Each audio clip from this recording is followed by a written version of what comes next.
수요방 헌신예배 자리로 나오신 성도님들 한 분 한 분을 주님의 이름으로 축복하고 또 환영합니다. 이 자리를 사모하는 마음으로 오신 분들, 또 이 자리에서 오늘 헌신의 찬양으로 함께 하시는 분들, 여러 마음들이 모였습니다. 하지만 우리는 주님을 바라보는 한 마음으로 모인 자들이죠. 주님을 사랑하고 주님께 드리는 우리의 마음을 담아 함께 찬양으로 주님 높여드리기 바랍니다.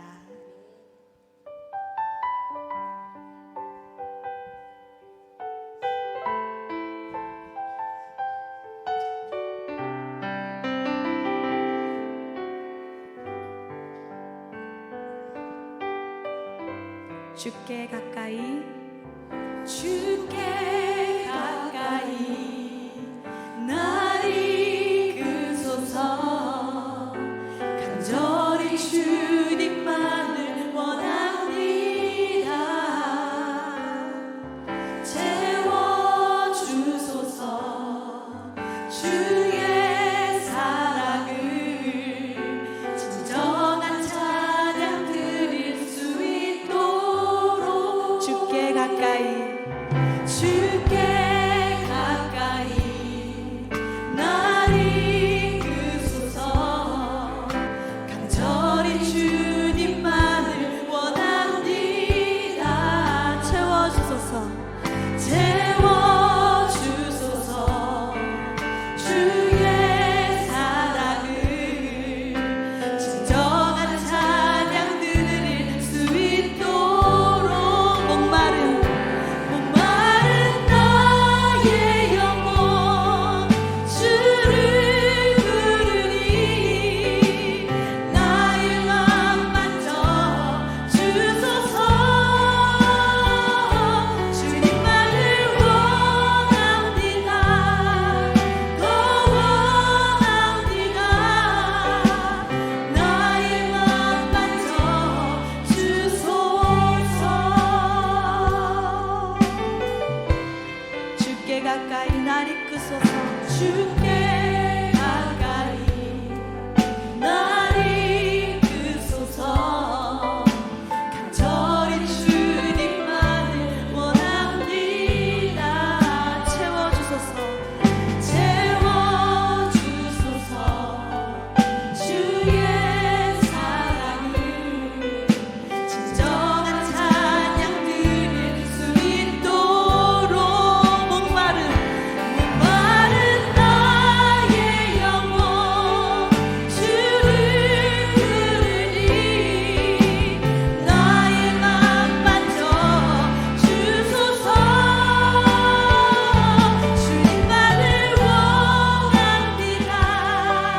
더 원합니다. 나의 영혼. 이 시간 주님께 우리의 마음을 드리며 목마른 나의 영혼, 목마른 나의 영혼 주를 부르니 나의 맘 만져 주소서. 주님만을 원합니다. 주님만을 원합니다. 더 원합니다. 나의 맘 우리의 갈급함을 주님 앞에 내려놓습니다. 목마른 나의 영혼, 목마른 나의 영혼 주를 부르니 나의 맘 만져 주소서. 이 시간 주님만을 원합니다. 주님만을 원합니다. 더 원합니다. 나의 맘 만져 주소서.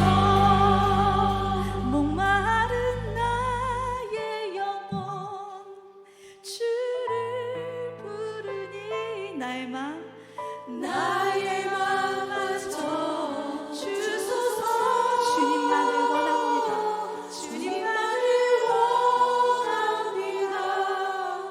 더 원합니다. 나의 맘 만져 주소서. 이 시간 우리의 마음 만져주실 주님께 감사 찬양 올려드립니다. 할렐루야. 함께 박수 치시면서 언제나 우리를 인도하시는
늦지 못할 것, 늦지 못할 것 주께 없으니 나의 일생을 주께 맡기며 나의 모든 짐 대신 짐지는 주의 영원한 팔을 지해. 아멘.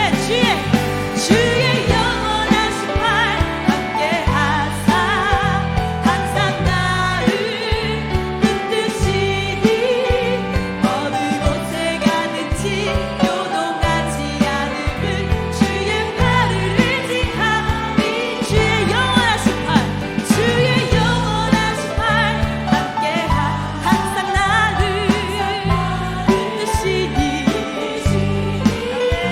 어느 곳에 가든지 요동하지 않음은 주의 팔을 의지하니. 마지막으로 주의 영원하신 팔, 주의 영원하신 팔 함께 하사 항상 나를 붙드시니 어느 곳에 가든지 요동하지 않음은 주의 팔을 의지합니다. 우리가 요동치 않고 두려워하지 않음은 주의 팔이 우리 곁에 있기 때문입니다. 주님의 그 팔 아래, 주님의 날개 아래 거하는 성도님들 되시길 축복합니다.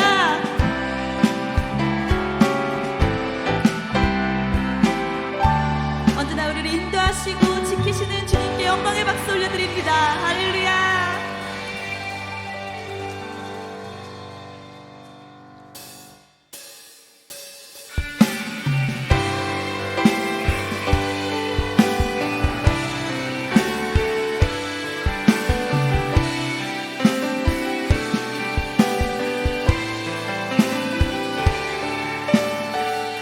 세상의 유혹 시험이, 세상의 유혹 시험이 내게 몰려올 때에 나의 힘으로 그것들 모두 이길 수 없네. 거대한 폭풍 가운데 위축된 나의 영혼 어찌할 바를 몰라 헤매이고 있을 때 주를 찬양, 주를 찬양, 손을 들고 찬양. 전쟁은 나에게 속한 것 아니니 주를 찬양, 손을 들고 찬양. 전쟁은 하나님께 속한 것이니. 거짓과 속임수로, 거짓과 속임수로 가득 찬 세상에서 어디로 갈지 몰라 머뭇거리고 있네. 공중의 권세 잡은 자 지금도 우리들을 실패와 절망으로 넘어뜨려. 아멘. 그러면 우리는 주님을 찬양합니다.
주님, 우리가 삶의 순간마다 주님을 의지함이, 우리가 때로는 어려움이 있을지라도 그 어려움 너머에 주님의 더욱 큰 계획과 구원이 있을 줄 믿기 때문입니다. 오늘까지 우리나라를 이끄신 주님, 앞으로도 믿는 자들을 통하여 주님의 나라를 이끄시고 주님의 구원을 이루시는 주님을 의지하며 나아갑니다. 우리가 주님만을 의지하며 나아갑니다. 이 시간 진정한 평화를 알게 하시고 주님이 원하시는 그 하나님 나라를 이루어가는 자들 되게 하여 주시옵소서.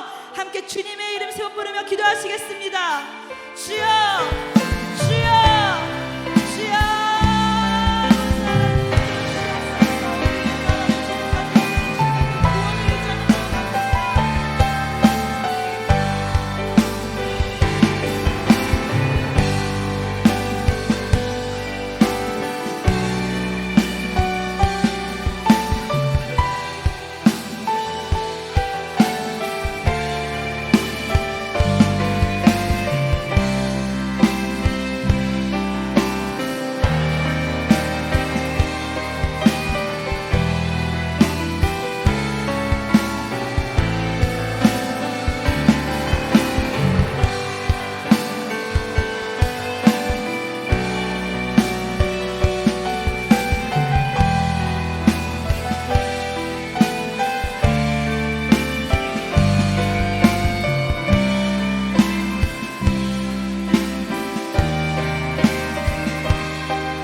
여호와를 자기 하나님으로 삼는 나라, 곧 하나님의 기업으로 선택된 백성은 복이 있도다. 아멘.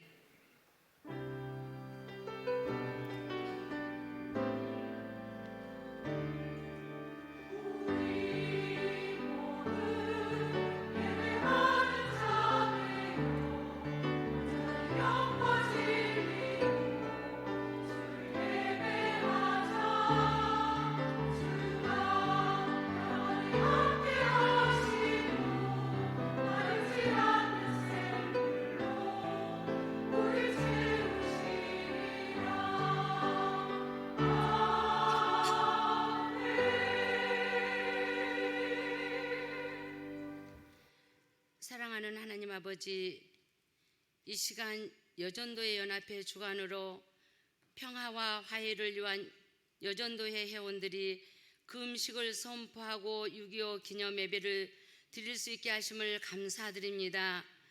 지금까지 대한민국을 지켜주신 은혜를 기억하며 감사와 찬양과 영광의 예배로 올려드리오니 기뻐 받아 주옵소서.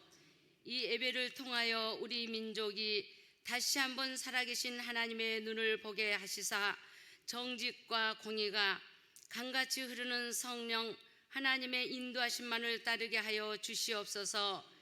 믿음의 선녀들께서 피 흘리시고 목숨 바쳐 지켜온 우리나라의 보훈 가족들을 기억하여 주시고 북한의 김정은 정권이 복음으로 무너지게 하시사 우리 한 민족이 하나님을 섬기는 나라로 우뚝 세워질 수 있도록 복음 통일을 허락하여 주실 줄 믿사오며 예수님 이름으로 기도드립니다. 아멘.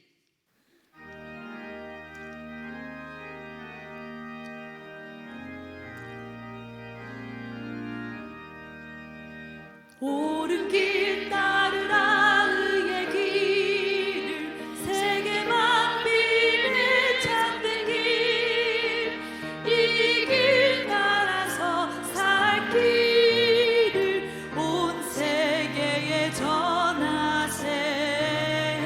만 백성이 나갈 길, 어두운 밤 지나고 동뜬 나 빛 보아라.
온 세상의 주인 되시는 하나님 아버지, 크신 사랑과 한없는 은혜에 감사를 드립니다.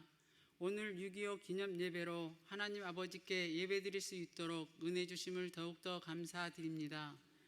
이 시간 영과 진리로 예배드리오니 홀로 영광받아 주시옵소서. 주님, 하나님의 자녀답게 삶을 살아야 함에도 불구하고 세상을 살아가면서 감사하기보다 불평불만 속에 살아왔음을 고백합니다. 저희들의 믿음 없음을 긍휼히 여겨주시고 지은 모든 죄를 용서하여 주시옵소서. 주님, 오늘은 6.25 전쟁으로 동족 간의 비극을 겪었던 75주년이 되는 날입니다.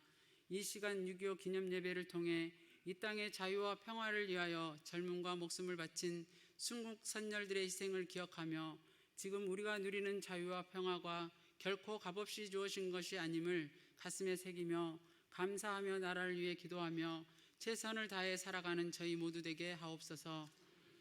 전능하신 하나님 아버지, 우리나라가 겪고 있는 분단의 아픔이 평화의 복음으로 남과 북이 서로 자유롭게 왕래하며 다시는 동족 간의 전쟁이 없는 평화의 시대가 열리게 하사 하나님을 마음껏 예배하고 찬양할 수 있는 그날이 속히 오게 하시옵소서.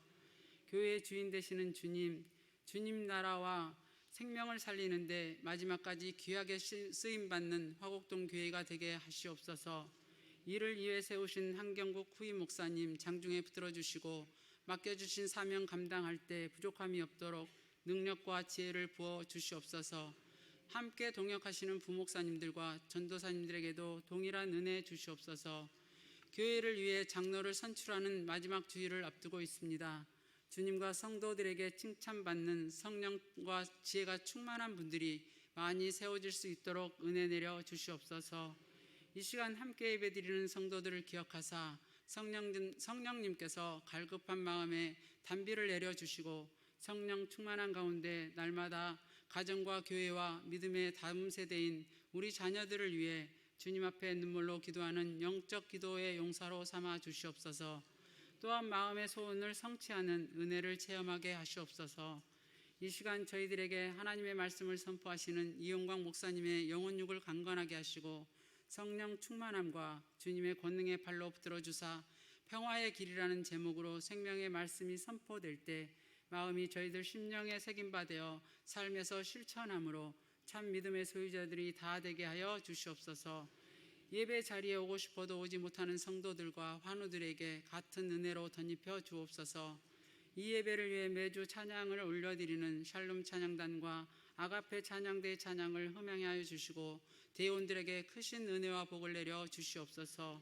또한 예배를 위해 수고하시는 모든 분들을 기억하사 합당한 상급으로 갚아 주시옵소서. 모든 것 감사드리오며 그리스도이신 예수님의 이름으로 기도드립니다. 아멘.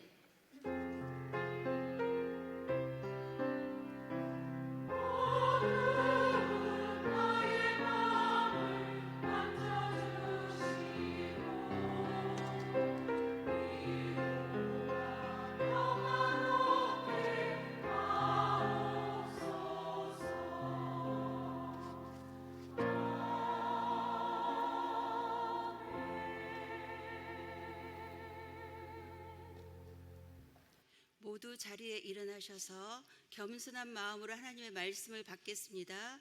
오늘 우리에게 주신 하나님의 말씀은 신약성경 누가복음 19장 41절부터 44절까지의 말씀입니다. 제가 봉독하겠습니다.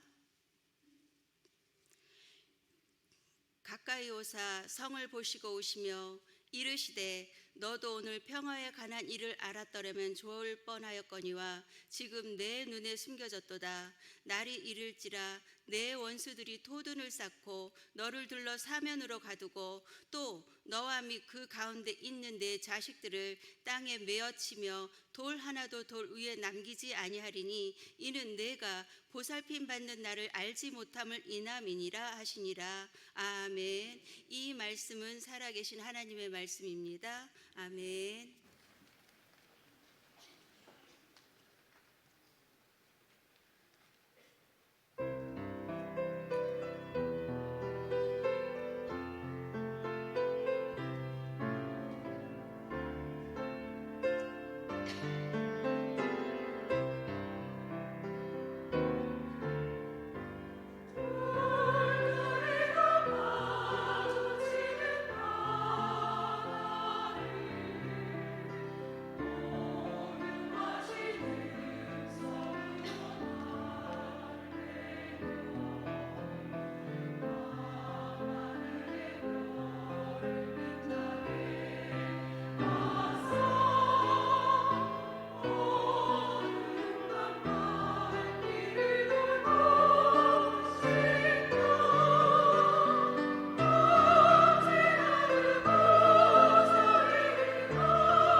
오늘 아가페 찬양대의 찬양 주님이라는 곡인데 곡 자체가 너무 우아해서 6.25 전쟁에 기념하는 주일이 아니죠. 우리 예배의 좀 수준을 좀 더 고상하게 만들지 않나 그런 생각이 들 정도입니다.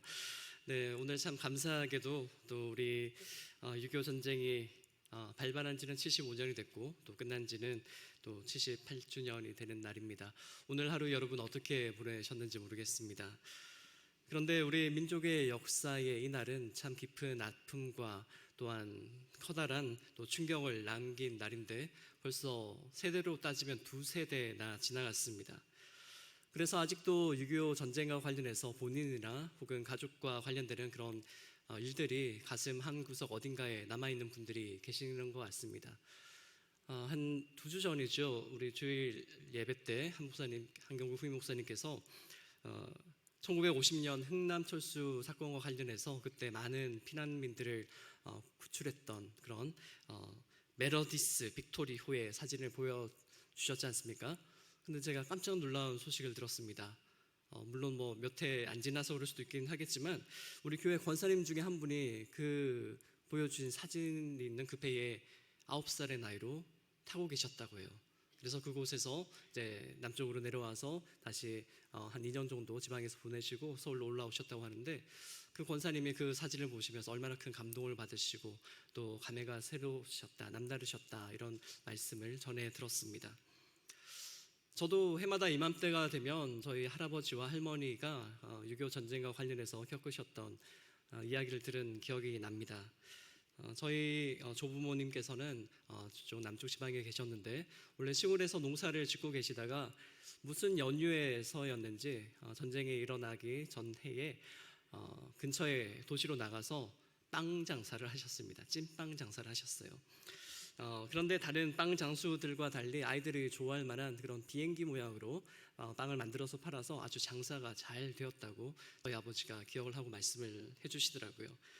그런데 그때 이제 6.25 전쟁이 발발하지 않았겠습니까?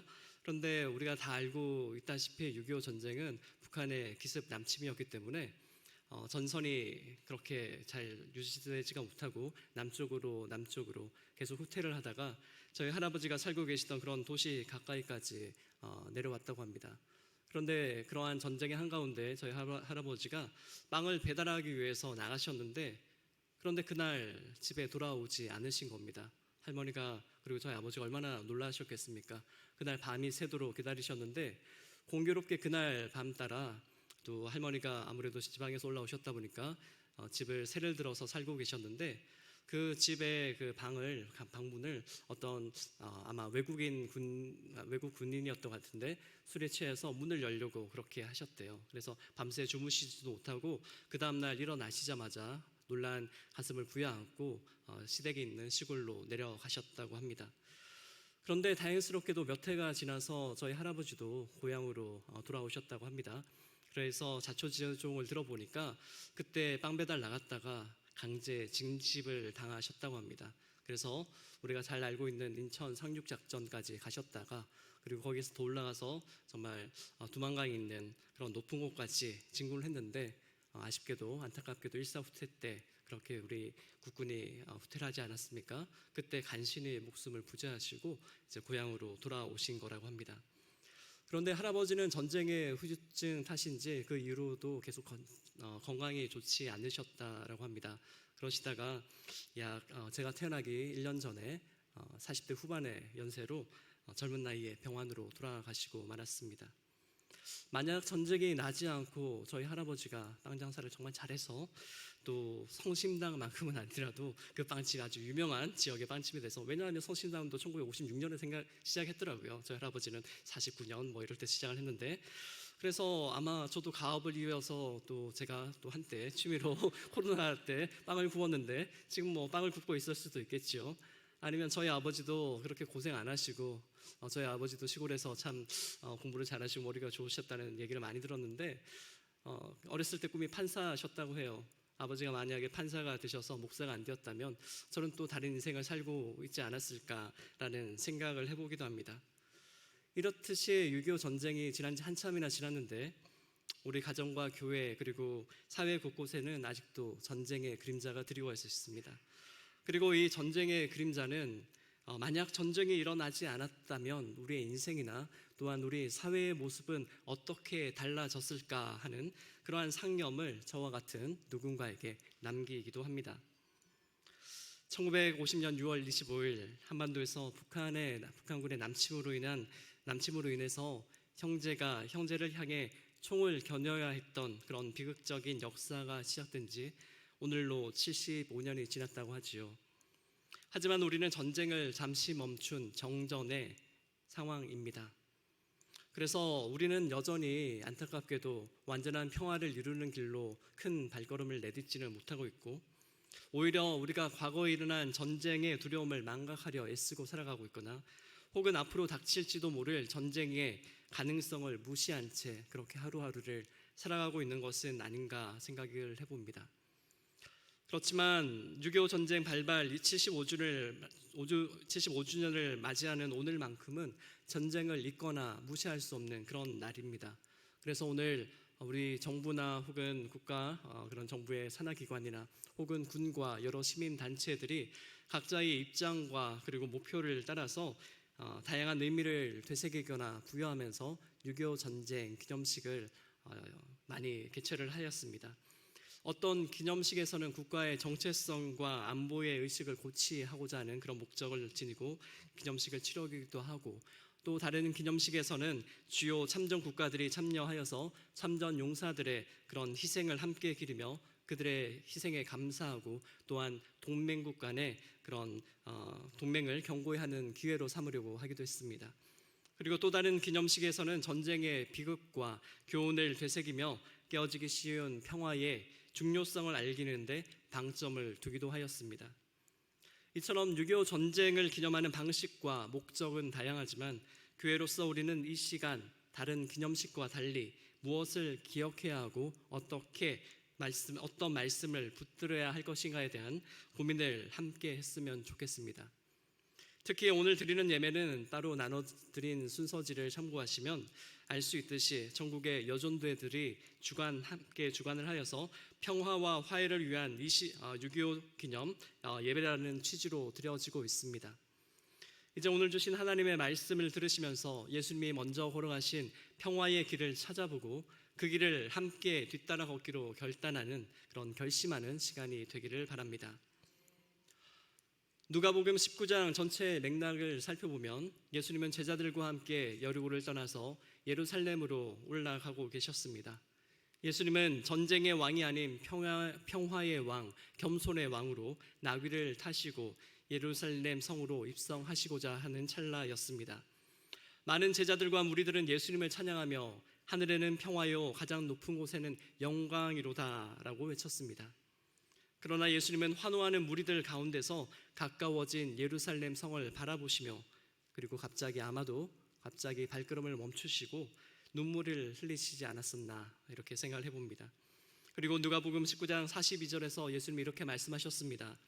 너도 오늘 평화에 관한 일을 알았더라면 좋았을 뻔하였거니와 지금 내 눈에 숨겨졌도다. 평화에 관한 일은 헬라어로 타프로스 에이레넨입니다. 이 표현을 이해하기 쉽게 다시 번역하면 평화에 이르는 조건들 혹은 평화를 가능하게 하는 요소들이라는 뜻입니다. 다시 말해 평화에 이르는 방법, 평화의 길이지요. 그런데 이 길에 지금 예수님이 바라보며 눈물을 흘리시는 예루살렘 성의 누군가는 그 평화의 길이 숨겨져 있다라고 말씀을 하십니다. 왜 예수님은 예루살렘 성을 바라보며 평화의 길을 모른다고 안타까워하시며 눈물을 흘리셨을까요?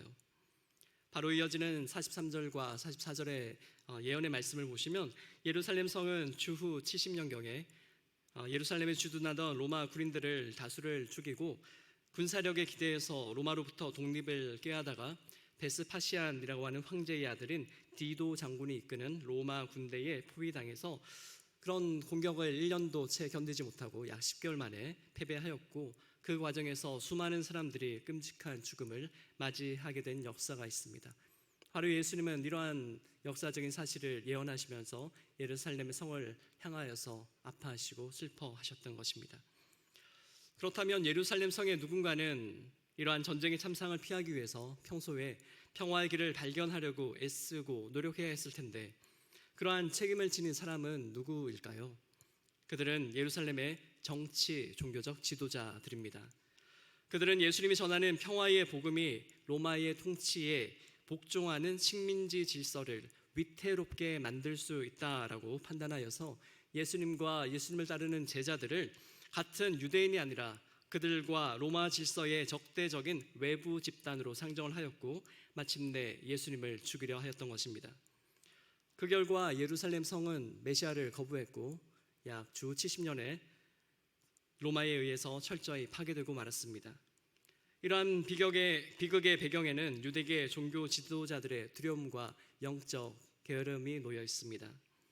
그들은 하나님의 말씀을 따라 평화의 길을 이루는 길을 모색하기보다는 로마의 식민 질서 안에서 껍데기만 남은 율법주의 종교 체제의 명맥을 이어가는 일에만 몰두했던 자들입니다. 이들은 예루살렘까지 그들을 찾아오신 예수님을 만났지만 그가 평화의 왕으로 오셨다는 사실을 알아차리지 못했습니다. 그들의 종교적 교만이 그들의 눈을 가리웠기 때문이겠지요. 그들이 하나님과 올바른 관계 안에 서 있지 않은 채 정치적인 야망과 민족적인 자긍심에 근거해서 성경 안에서 하나님의 뜻을 해석하는 권위를 내려놓지 않았을 때 진정한 평화의 길이 그들의 눈에 보이지 않았던 것입니다. 오늘날 우리의 눈에는 과연 평화의 길이 보이고 있을까요? 우리가 살아가는 이 시대도 예수님 시대와 그리 다르지 않은 것 같습니다. 여전히 총성이 멈추지 않은 이스라엘과 이란의 전쟁이 있고 우크라이나와 러시아의 전쟁, 그리고 여전히 정전 상태가 이어지는 남북한 사이의 긴장 속에서 우리도 평화에 이르는 길을 보지 못하고 있지는 않은가 두려움이 앞섭니다.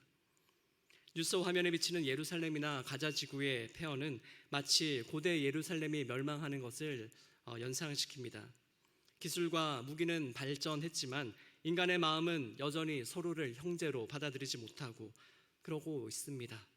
평화의 길을 찾거나 발견하지 못해서 일어난 수많은 전쟁들 가운데 하나인 우리 6.25 전쟁도 비록 75년이 지났지만 한때 동양의 예루살렘이라 불리던 평양과 또 수많은 교회 십자가가 여전히 밤하늘을 밝히고 있는 서울, 이 두 도시의 정치 지도자와 시민들이 서로를 어떻게 보고 있을지 우리 그리스도인들은 반드시 물어봐야 할 것입니다. 6.25 전쟁은 정치적, 이념적 배경이 복잡하기 때문에 본질적으로 뭐라고 지적하는 게 쉽지는 않습니다. 하지만 우리가 이 6.25 전쟁을 본질적으로 한 번 더 살펴보면 하나의 민족이 둘로 나뉘어서 서로를 적으로 규정하고 총을 겨눈 비극입니다. 이것은 과거의 이야기가 아니라 지금도 반복될 수 있는 그러한 현실이지요. 성경은 이런 비극을 오래전부터 경고해 왔습니다. 역대하 28장의 말씀에 보면 북이스라엘이 남유다를 침공해서 무려 20만 명에 달하는 그런 포로를 잡아갔다고 합니다. 그때 선지자 오뎃은 이렇게 외쳤습니다. 이제 너희가 또 유다와 예루살렘 백성들을 압제하여 노예로 삼고자 생각하는도다. 그러나 너희는 너희의 하나님 여호와께 범죄함이 없느냐. 또 예레미야 34장에서도 비슷한 상황이 나옵니다. 바벨론 임금 느부갓네살이 예루살렘을 쳐들어왔을 때 유다 왕 시드기야는 출애굽 때 시내산 언약에 따라서 7년마다 노예 생활을 하던 그런 노예살이를 하던 동족을 해방해 주기로 했는데 그런데 그러한 그 계약에 따라서 다시 그 시대에 노예를 부리지 않기로 성전 안에서 하나님 앞에서 백성들과 협약을 맺었습니다. 그런데 그 시드기야 왕이 그 협약을 폐기하고 다시 노예로 데려왔을 때 하나님은 예레미야를 통해서 이렇게 말씀하셨습니다. 너희는 나의 말을 따라 같은 피를 나눈 결례를 풀어주려고 하지 않았다. 그렇다면 나는 너희를 풀어놓아 칼과 연병과 기근으로 죽게 하리라. 내가 분명히 말한다. 세상 모든 나라 사람이 너희의 끔찍한 모습을 보고 놀라리라. 아멘. 공동번역 성경의 말씀입니다.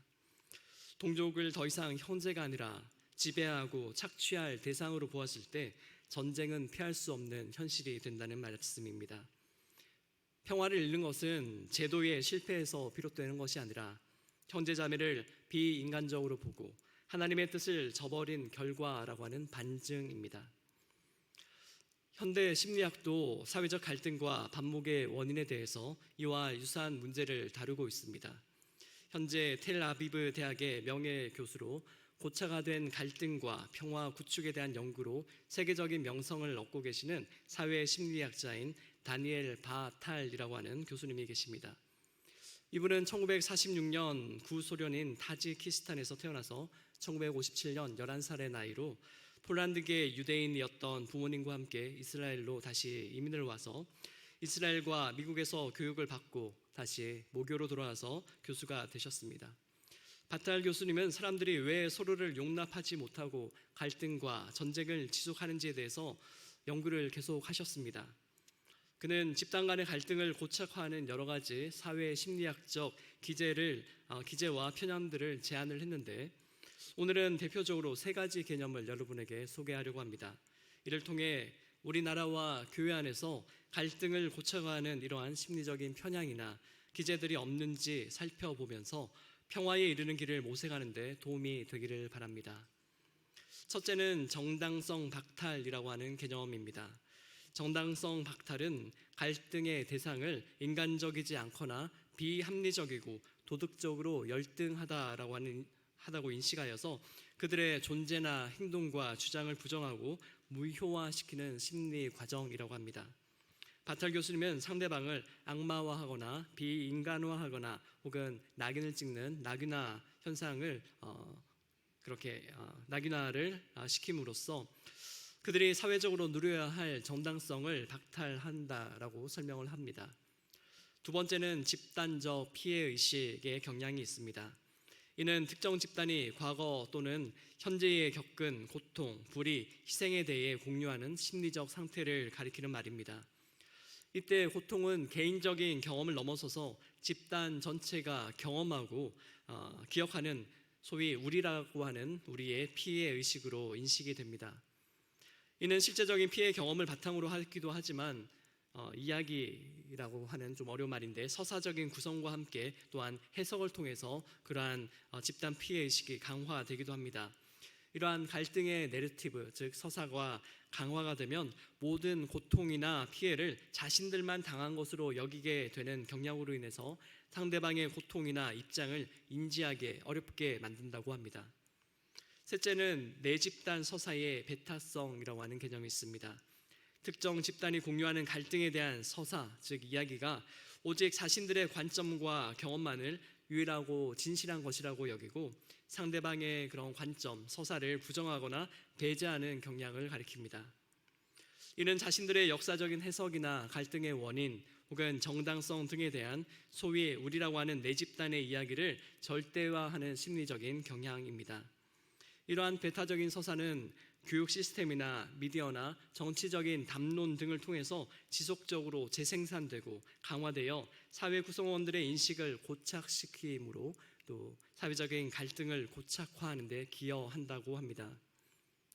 이러한 심리적 기제들은 갈등 상황에서 상대방을 도덕적으로 열등하게 여기거나 자기 정당성만을 고집하거나 또한 공정과 타협의 가능성을 제거하는 그런 기제로 사용이 됩니다. 또한 전쟁이라고 하는 극단의 상태로 치닫는 요소들 중 하나로 작용을 하여서 공동체 안에서 혐오와 배제를 낳기도 합니다. 우리도 모르게 우리는 정이고 너희는 악이라고 하는 이분법 안에서 생각을 하여서 서로를 적대적으로만 바라보는 것입니다.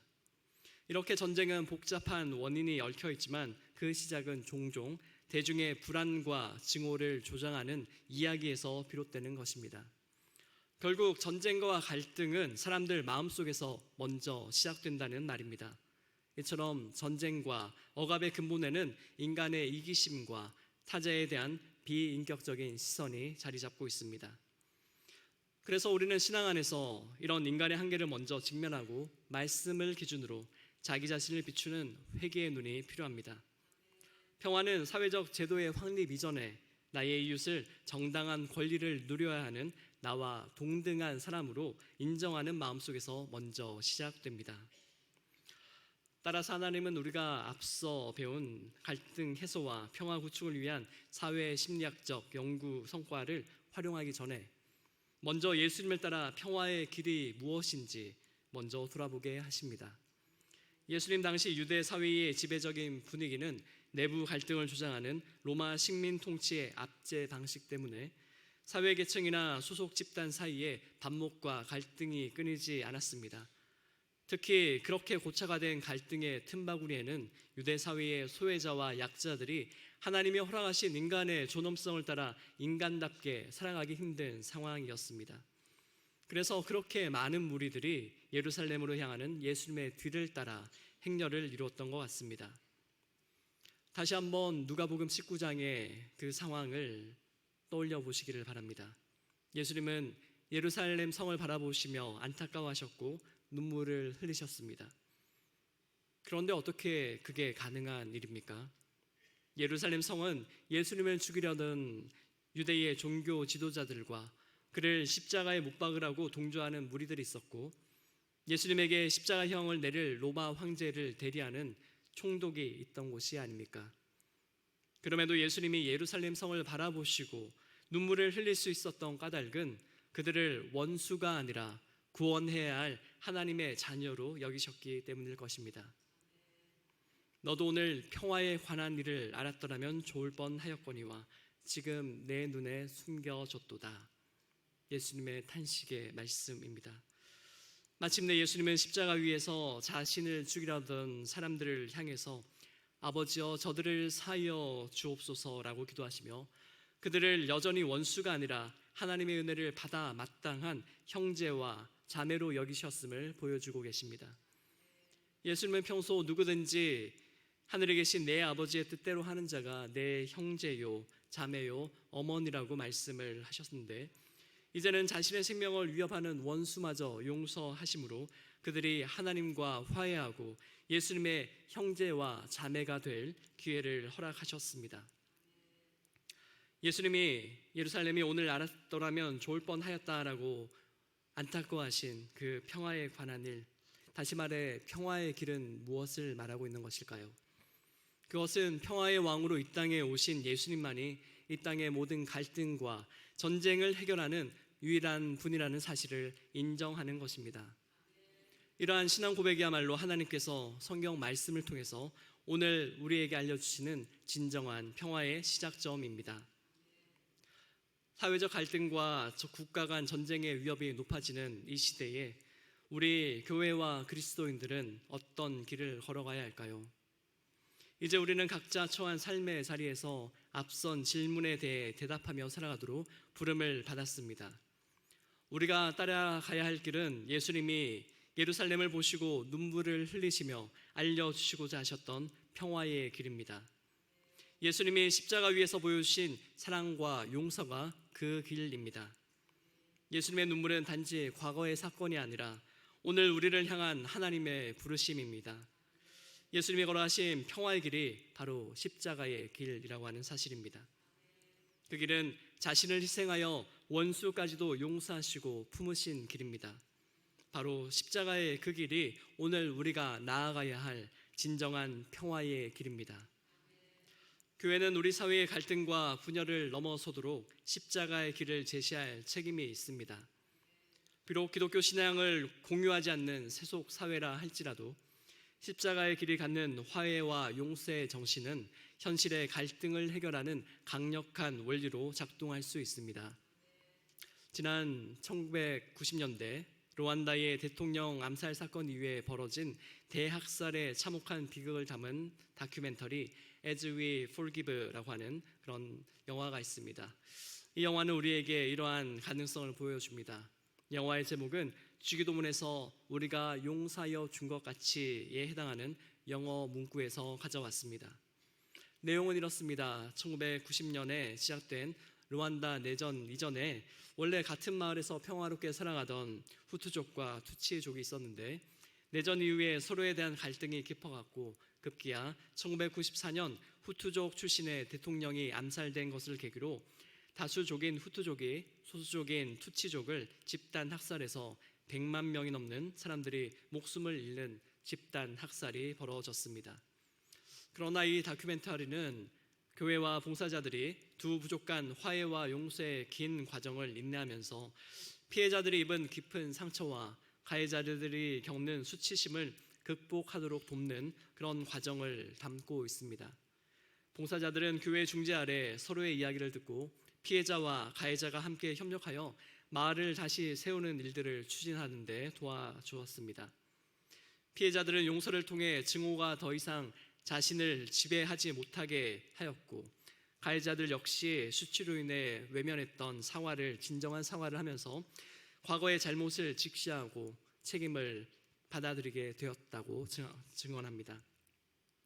As We Forgive라고 하는 이 다큐 영화가 담은 메시지는 화해 과정을 통해서 바로 십자가의 원리, 곧 자신을 희생하여 상대방을 용납하고 받아들이는 정신을 보여주고자 한 것이 아닐까요? 이러한 십자가의 원리는 그리스도인이 아니어도 이해할 수 있는 보편적인 가치로서 갈등과 분열을 넘어서 화해와 회복으로 나아가도록 하는 실질적인 힘이 될 수 있습니다. 사랑하는 성도 여러분, 오늘 우리가 6.25 전쟁 75주년을 기념하면서 단지 과거의 아픈 기억만 떠올리고 또 추모하는 것으로 끝내서는 안 될 것입니다. 오히려 6.25 전쟁이 발발하도록 내몬 극심한 갈등을 일으킨 원인이 우리 안에 남아있지 않은지 되짚어보는 시간이 되어야 할 것입니다. 혹시 우리 마음속에 나와 갈등 관계에 있는 상대방을 적대시하거나 나만 고통당하는 피해자라는 생각에만 갇혀서 오직 우리 편 이야기만 옳다고 주장하는 그런 잘못된 태도가 있지는 않은지 깊이 돌아보고 회개하는 기회로 삼아야 합니다.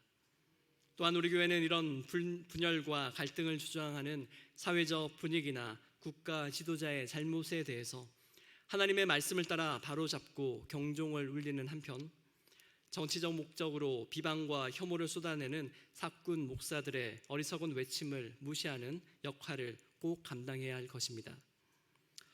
진정한 평화는 교회가 평화를 위해 십자가의 길을 걸으며 이웃을 형제 자매로 인정하고 사랑하는 데서 시작됩니다. 우리가 먼저 손을 내밀고 먼저 용서하여 또한 사랑할 때 세상은 복음의 메시지를 통해서 평화의 가능성을 발견하게 될 것입니다. 하나님이 우리를 부르신 평화의 길을 함께 걸어가시기를 바랍니다. 오늘 이 시간 우리 모두 예수님의 눈물에서 시작된 평화의 길을 따르는 제자가 되기를 주님의 이름으로 간절히 축복합니다. 함께 기도하시겠습니다. 평의 왕으로 이 땅에 오신 하나님, 우리에게 겸손한 예수님의 모습을 통해서 갈등과 전쟁의 위협 가운데 행하던 이스라엘에게 회복의 기회를 주시고 또한 그 사건을 통하여서 오늘 이 시간 우리에게도 회복의 은혜를 허락해 주시니 감사드립니다.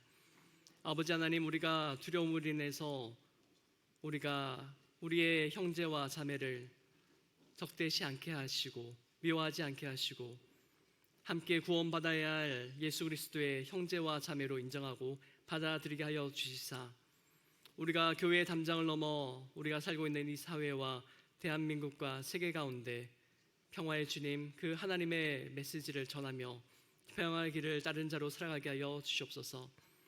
오늘 우리 여전도의 주관으로 함께 드리는 6.25 전쟁 기념 예배를 통하여서 화해와 회복의 역사가 이 땅 가운데 일어나게 하여 주시옵소서. 우리 주님만 그 주인이 되어서 우리에게 평화를 부어 주시옵소서. 오늘 이 시간 주님이 먼저 걸어가신 평화의 길을 따르기로 우리 모두가 결심하게 하시고 오늘 하루 이제 시작하였사오니 내일부터 끈기 있게 예수님을 성실하게 따라가는 우리 모두가 될 수 있도록 은혜 내려 더하여 주시옵소서. 감사드리며 예수님 이름으로 기도드립니다. 아멘.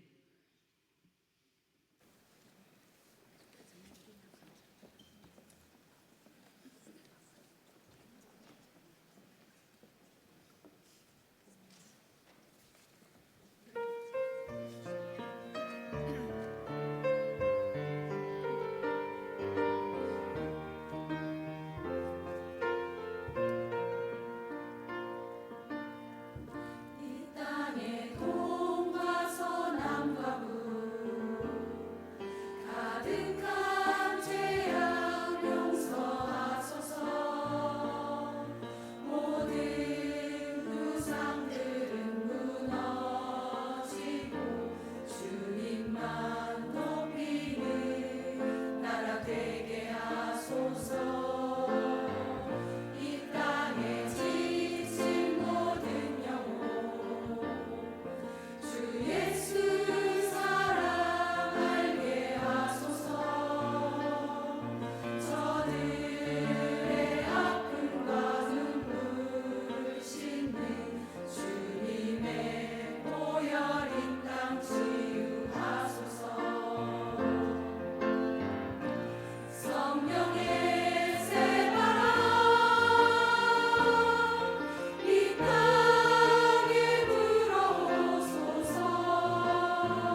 만유의 주 되시고 겸손한 자의 영을 소생시키시며 참 소망 되시는 사랑의 주님 은혜를 감사드립니다. 6.25 기념 예배로 여전도의 주관으로 드려지게 하신 주님께 감사와 찬송과 영광을 올려드립니다. 홀로 영광 받으옵소서.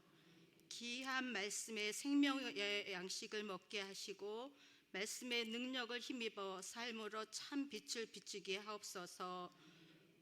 물질로 헌신하는 모든 분들에게 큰 기쁨과 감사의 삶을 살게 하시고 드리지 못한 분들에게도 같은 은혜를 주셔서 예수님의 참 사랑을 증거하게 하옵소서.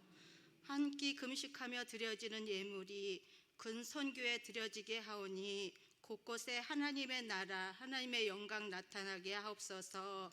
우리의 예배를 기쁘게 받으옵소서. 감사합니다. 예수님의 이름으로 기도드립니다. 아멘.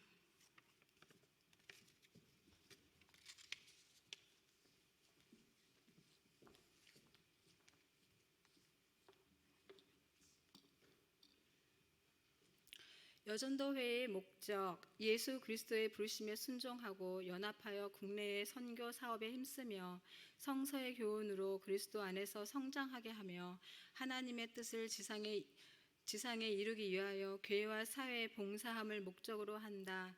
6.25 금식 기도의 취지, 여전도의 전국연합회는 우리 민족의 참극인 6.25 전쟁의 아픔을 되새기며 나라와 민족을 위한 금식 기도회를 선포한 이래 올해로 제51회를 맞이하였습니다.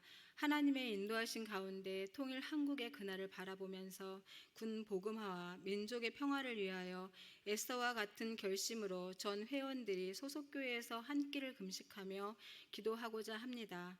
이날 예배 시에 드려지는 헌금은 각 노회 여전도의 연합회 군 선교비로 사용하되 11조는 전국 연합회 군 선교비로 쓰입니다. 감사합니다.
이절까지 하실 줄 알고 기다리고 있었더니 1절만 하셨습니다. 그리고 한 가지 궁금한 것이 6.25 금식 기도회인데 우리 여전도 회원들 다 금식하고 오셨죠? 네, 믿습니다. 자세한 것은 확인하지 않겠습니다. 어쨌든 우리 6.25 75주년 날인데 또 그날 수요일이 돼서 이렇게 귀한 예배 드릴 수 있어서 감사드립니다. 우리 여전도의 우리 서영숙 6.25 여전도 회장님, 연합회장님 이하 모든 회장님들 또 임여권 우리 귀하신 권사님 집사님들 귀한 예배 바쁘신 가운데 준비하시느라고 참으로 수고 많으셨습니다. 다들 너무너무 수고 많으셨고 잘하셨다. 우리 감사와 격려의 박수 한번 해주시면 감사하겠습니다.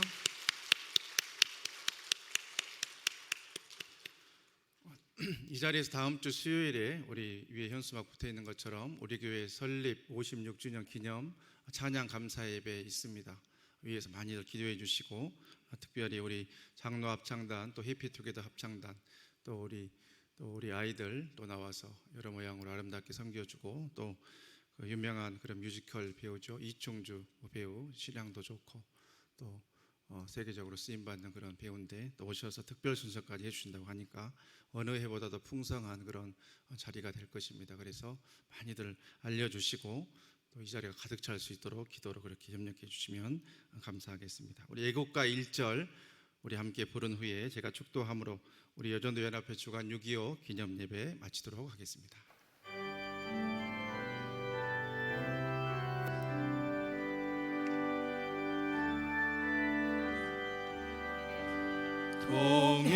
동해물과 백두산이 마르고 닳도록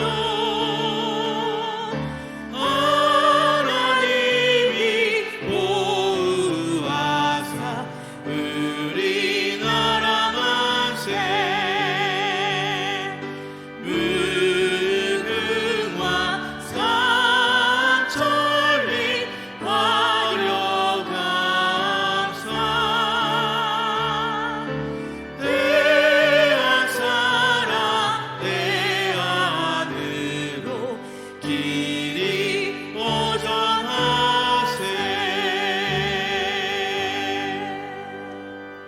이제는 우리에게 대한민국이라는 좋은 나라를 주신 우리 구주 예수 그리스도의 은혜와 독생성자 예수님 우리를 위해서 보내주신 하나님 아버지 극진하신 사랑하심과 지구상 유일한 분단 국가에서도 세계에서 가장 기적으로 여겨지는 교회의 성장을 일으켜 주신 보혜사 성령님 감화 감동 위로 은혜 충만 교통 교제케 하심이 오늘 또 6.25 75주년 날을 맞이하여서 여전도 연합회 6.25 기념 예배로 준비하고 정성껏 준비한 예배로 하나님께 영광 돌려드리며 나라와 민족과 평화를 위해서 간구한 것을 다짐케 한 귀한 예배를 기획하고 준비해 주신 서영숙 회장님이야 모든 회장님들과 우리 교회에 속한 모든 여전도의 임력원들 또한 회원님들 위에와 이 자리에 함께한 우리 화곡동교회 모든 영적 식구들 머리머리 위에 우리의 가정과 우리의 생업과 주의 몸된 교회와 이 나라의 민족 세계 열방 위에 이후로 영원토록 함께 계시옵기를 간절히 축원하옵나이다. 아멘.